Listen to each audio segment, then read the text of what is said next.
And then we heard about the Yukon. We heard about the Yukon like 2 months after we came to Canada.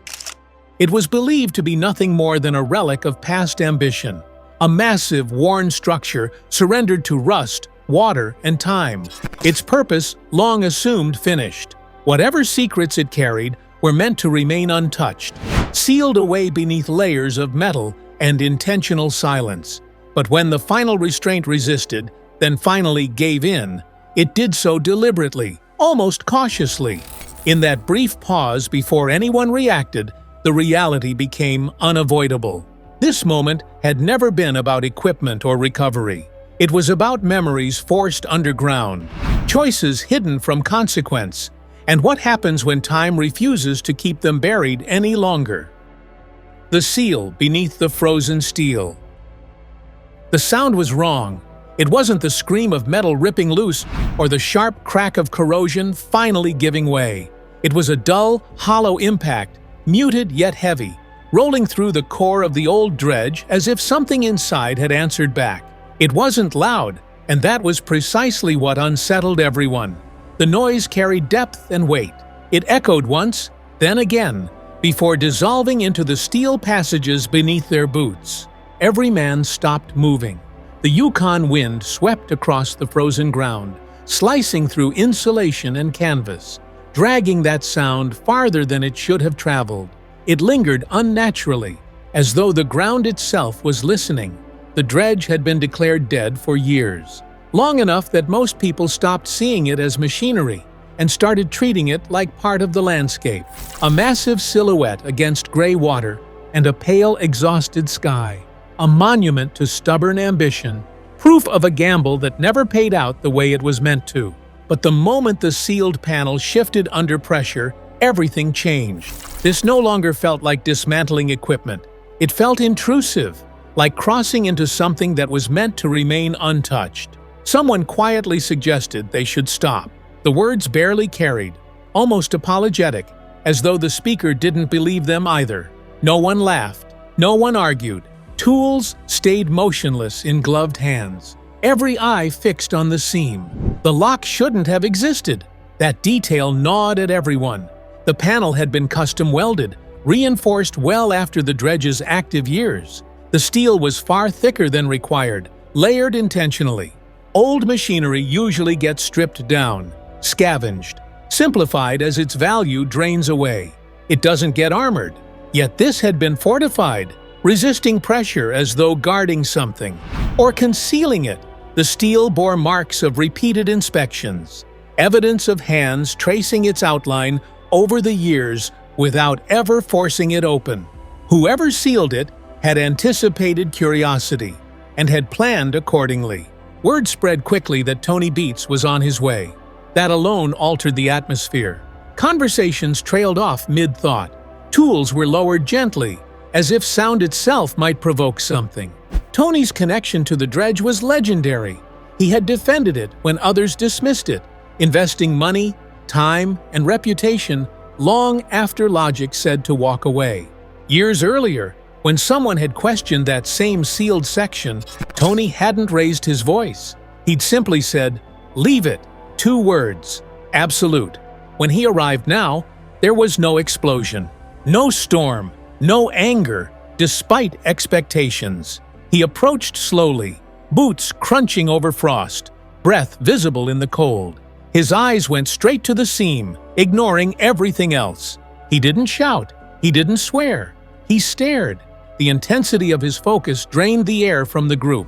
His jaw tightened, the way it did when he was calculating rather than reacting.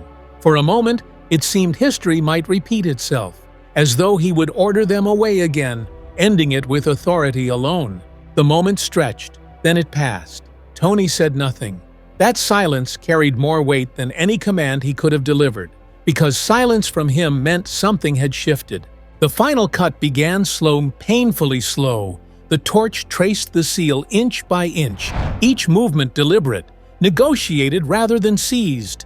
No one rushed, no one joked. Even the dredge seemed rigid, metal groaning faintly, as if objecting to the intrusion.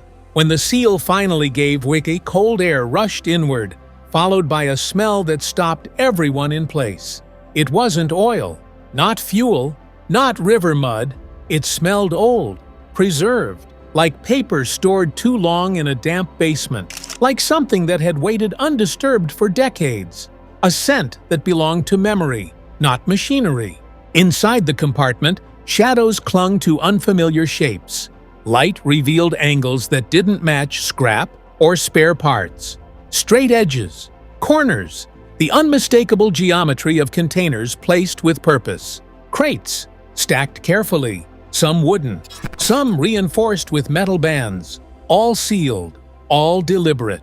Something wrapped tightly in oilcloth was wedged against the far wall, positioned so it could not shift no matter how the dredge leaned.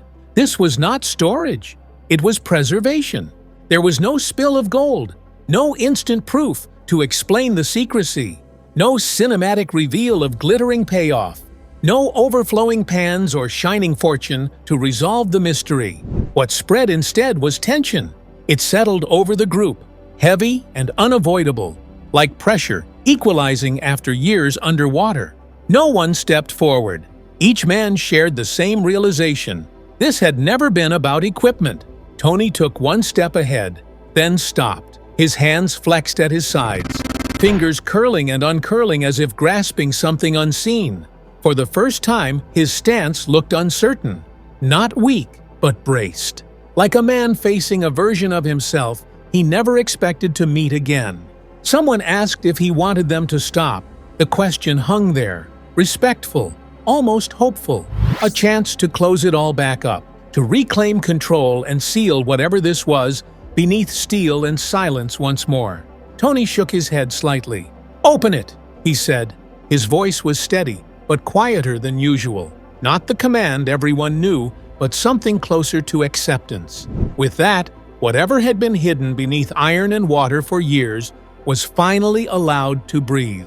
And as the first crate shifted under human hands, as dust rose into the cold air, it became clear to everyone present that this moment was not just about the dredge. The man who refused to yield. To understand why the dredge mattered, you have to understand the man who would not let it disappear. Long before cameras tracked his movements across frozen ground, Tony Beets had already written his own terms. He would outlast the land, or the land would take him. There was no compromise between those outcomes. This belief was not posturing. It was survival reasoning, shaped by brutal seasons where giving up meant vanishing. The dredge became the physical embodiment of that mindset, stubborn, immense, and incapable of surrender. When Tony purchased it, the reaction was immediate and unforgiving. People did not mock him quietly. They laughed openly right in front of him. The dredge was ancient, a floating artifact from a bygone era of mining. It was enormous, inefficient, and completely impractical by modern standards. Specialists examined the numbers and dismissed it outright.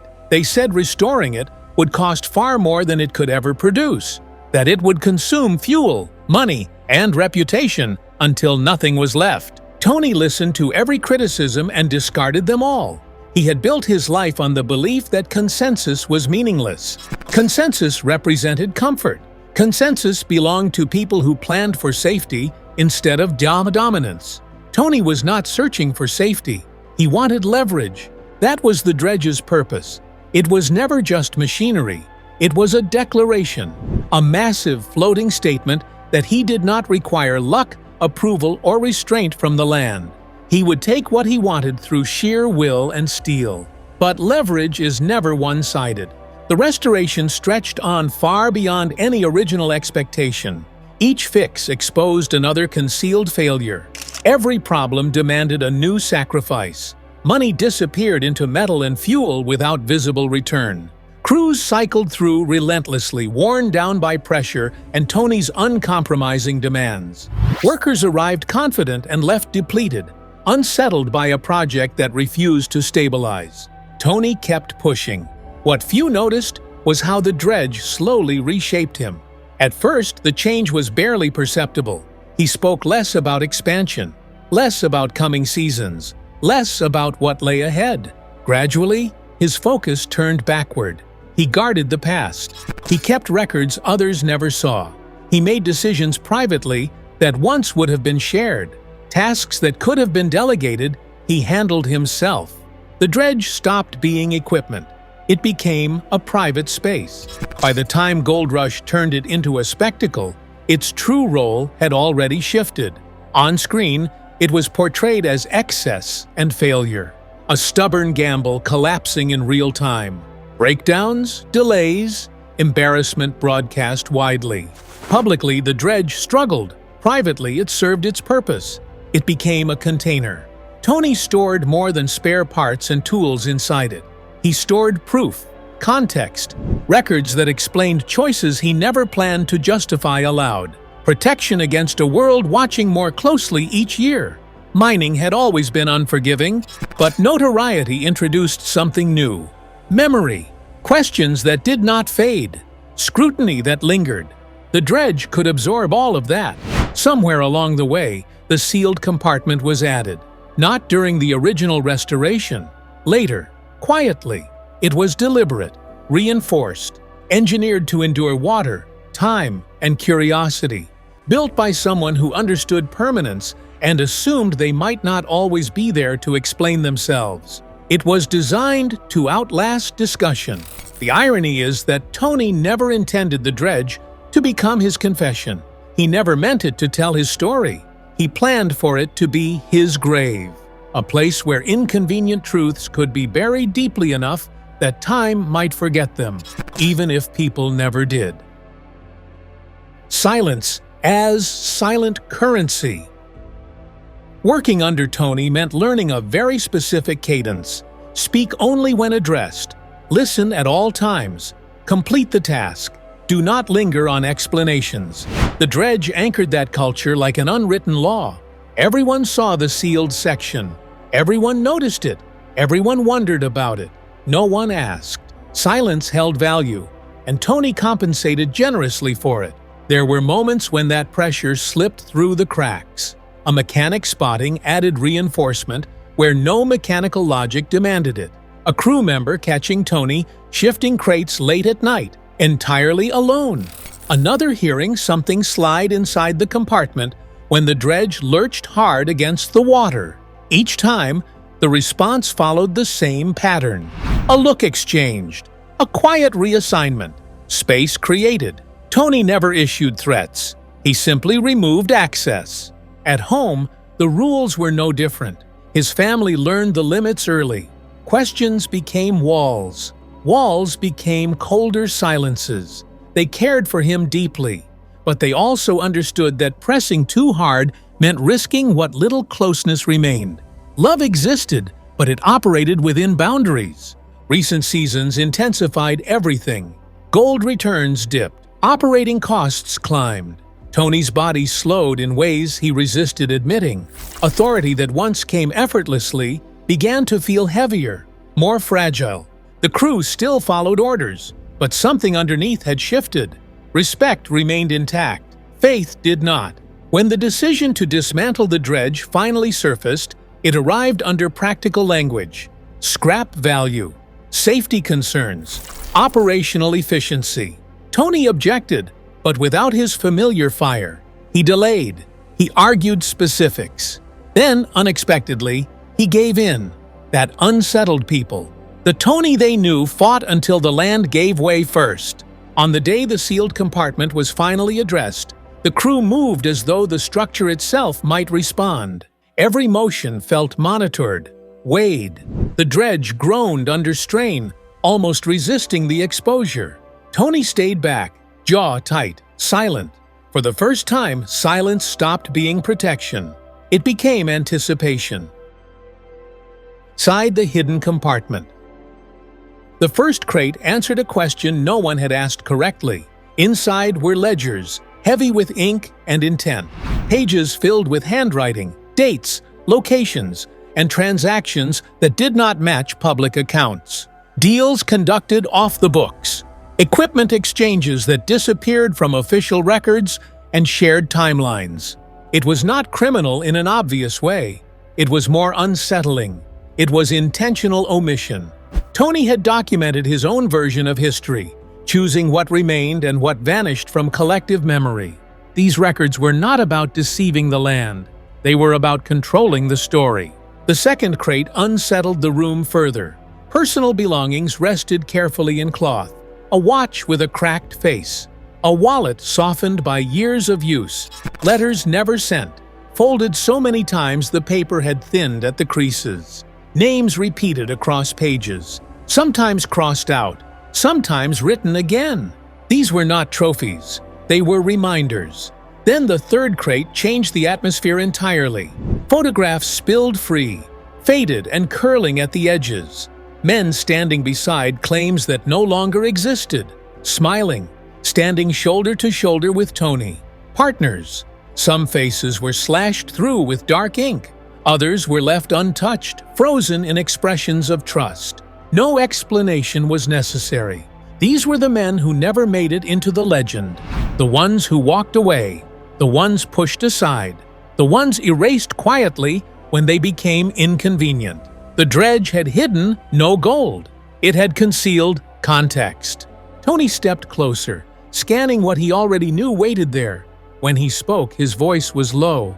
"You weren't supposed to see all of it." Someone asked why. Tony looked up, anger absent for the first time, replaced by exhaustion. "Because stories get easier when you remove pieces," he said, "and simple stories survive." That admission weighed more than any accusation. Aftershocks in the North.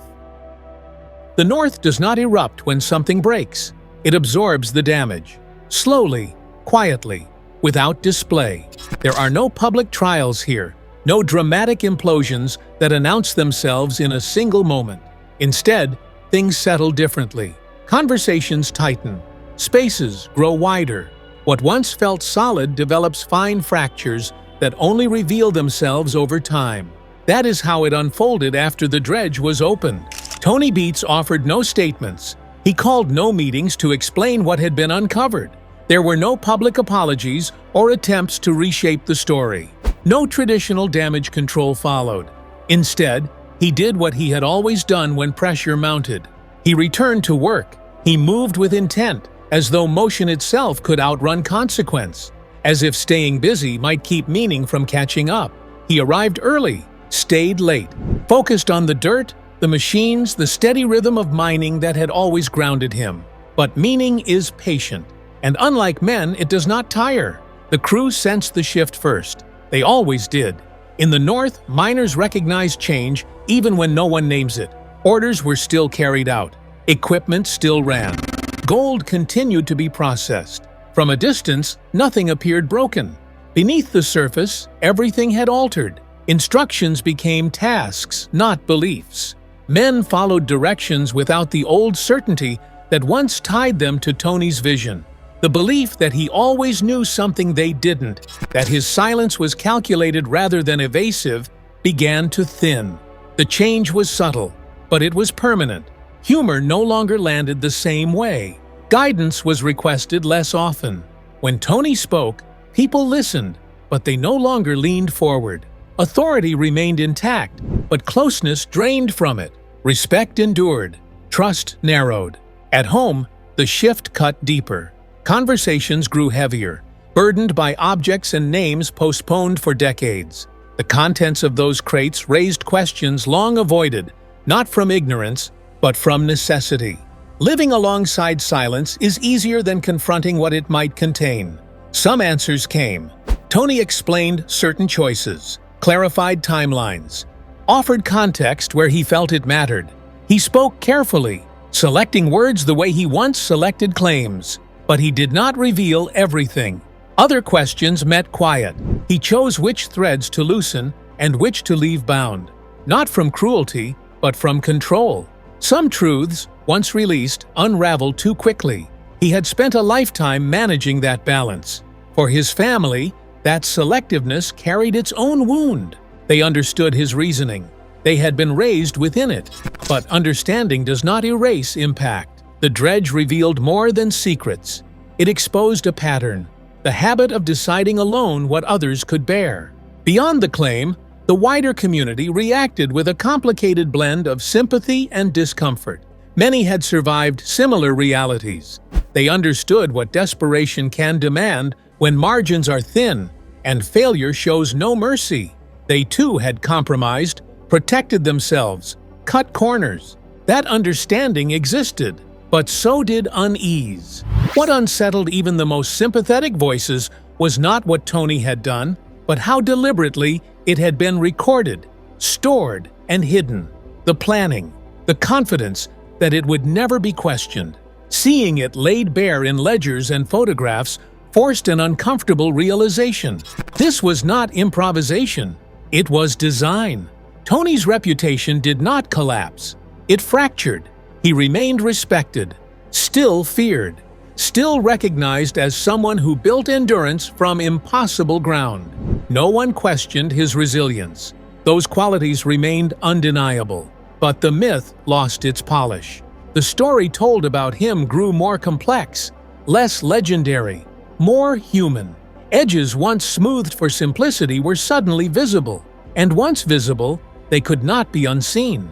The dredge, long mocked for its failures, became the most effective thing he ever built, not because it produced gold, because it did exactly what it was meant to do. It held the truth until the moment Tony could no longer contain it. It kept the past submerged through years of scrutiny, fame, and change. It carried the weight of decisions that might have shattered relationships if exposed too early. It stood between who Tony had been and who the world believed him to be. In that sense, it was perfect. In quiet moments, Tony returned to the empty space where it once stood. There was no ritual, no witnesses, just him, standing at the edge of the claim, watching water move on without pause. The dredge was gone, cut apart, removed, reduced to scrap and memory. The water did not acknowledge its absence. The land did not remember. That may have been the harshest lesson. Not that secrets surface, not that reputations shift, but that the ground, the thing he had battled his entire life, was indifferent to his story. It did not care what he hid. It did not care what he built. It simply endured. And standing there, with the space empty and the truth no longer contained, Tony was left with the one thing he could never store, seal, or command: what remained. What remains when the water pulls back. With the dredge removed, the land felt altered, lighter, more exposed. The empty space it left behind looked unsettling at first, like a familiar shape missing from a landscape that had been memorized over years. For so long, the dredge had dominated the claim, not only by size but by presence. It dictated movement, attention, and even silence. Now there was only bare ground and slow-moving water, indifferent to what had been taken away. Tony Beets noticed that indifference immediately. He did not comment on it, but he returned to the site more often than necessary. He stood where the dredge once sat, hands on his hips, studying the absence as if it might explain itself. There was no ceremony, no closing moment, just the practical truth that it was gone. In the months that followed, the change in Tony was subtle but unmistakable. There was no collapse, no public reckoning. Instead, his movements eased. His pace slowed without resistance. He spoke less, but with greater care. What marked him was not regret, but release. Carrying a sealed past had required constant vigilance. Every conversation had been managed, every silence maintained. Once the dredge was gone, that vigilance no longer had a purpose. Tony did not attempt to reshape the story again.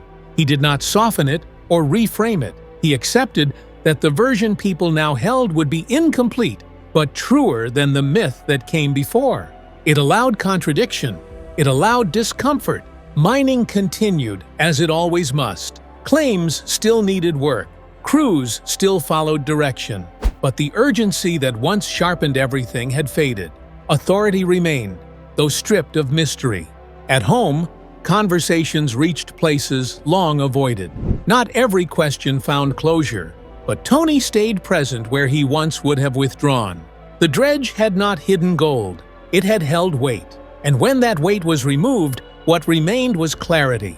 The ground did not judge, it endured. And standing there, without steel or secrecy between him and the truth, Tony Beets learned that legacy is not defined by what you hide, but by what remains when hiding is no longer possible. In the end, there was no dramatic fallout and no final confrontation. Just an empty stretch of ground, a man left with his choices, and a past that could no longer be sealed away. The dredge is gone, but what it uncovered continues to shape everything that follows. This isn't a story about gold or failure. It's about weight, silence, and the cost of carrying both for too long. If you want to understand how truth surfaces in the harshest places and what remains when nothing is left to hide, stay with us. The story isn't finished yet.